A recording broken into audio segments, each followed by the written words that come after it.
Hey, this is Mark with Mountain Venture, and today we're going to take a look at the camera gear that I use on my backcountry adventures.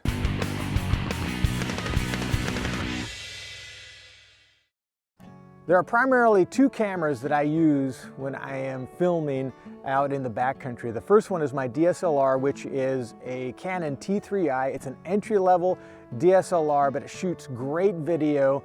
And on that camera, I have a Sigma 17 by 50 millimeter lens. It's a great lens. It has a 2.8 constant aperture, so it's great for shooting in low light.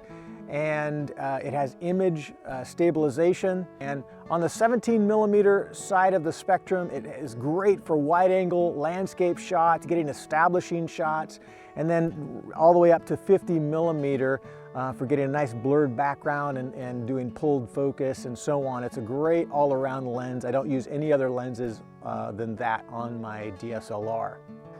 The second camera that I use in the backcountry is my GoPro Hero 2. It's an older GoPro, but this is the camera that I use for all of my trail shots, handheld shots, where I put it on a tripod and I'll hold it out in front of me for my trail video, or I'll set it up on the trail side to get different shots while I'm hiking. In addition to that, I use my Hero 2 to shoot all of my time-lapse photography. A third camera that I've recently acquired and I'm real excited about is a Canon G7X. This is a very nice point and shoot that's also compact, lightweight, and on longer trips where space in my pack and weight is a concern, I'm hoping that this will take the place of my DSLR in the field in those settings. Now for tripods, I use two different tripods in the field. The first one is a Dolica Proline tripod. It's a nice tripod that's fairly lightweight, and I just strap that to the side of my pack, and that's what I use for my DSLR. And the second tripod is the one that I have that's more readily accessible. It's this Joby Gorilla Pod, and I use that with a quick release plate so I can easily take off my GoPro, and I have another quick release plate on my G7X. It just clicks right in, and so it's interchangeable and easily accessed on the trail. Let me take a minute and show you how I carry my gear when I'm out hiking. For my DSLR, I have an ape case, and it is weather resistant, and it has good padding, and I just carry it right on the top of my pack. Now, if I don't want to carry my DSLR on the top of my pack, this case is a little bit too bulky to fit inside of my 3200 KUIU pack.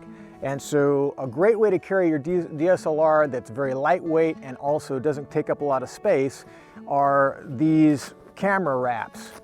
They're padded wraps that are also semi-weather resistant, that you can just put your camera inside and then it fits in a very compact space inside your pack. Now, when I'm hiking out on the trail, I have my GoPro already hooked to the Gorilla Pod, and on my straps I have two lengths of shock cord. I'll put my GoPro into one side and on the other, and it just rides on the front of my pack right there. It's easily accessed. When I'm walking, I get a nice shot or a view that I come into. I want to get some footage. It's easy for me to disconnect it and get it set up on the side of the trail.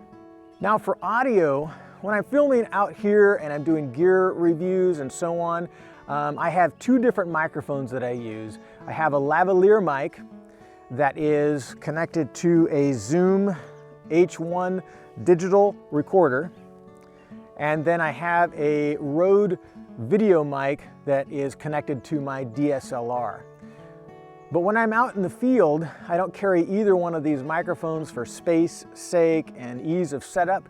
I normally just use the onboard microphone on my GoPro, or In the future, I'll be using the onboard microphone on my G7X. Well, I hope this video is helpful to you. Hit like, hit subscribe if you want to see more content like this. Comment below. I'd love to hear about your thoughts and experiences carrying different kinds of camera gear in the backcountry, what you like and don't like. And until then, I hope to see you out there sometime soon on the trail.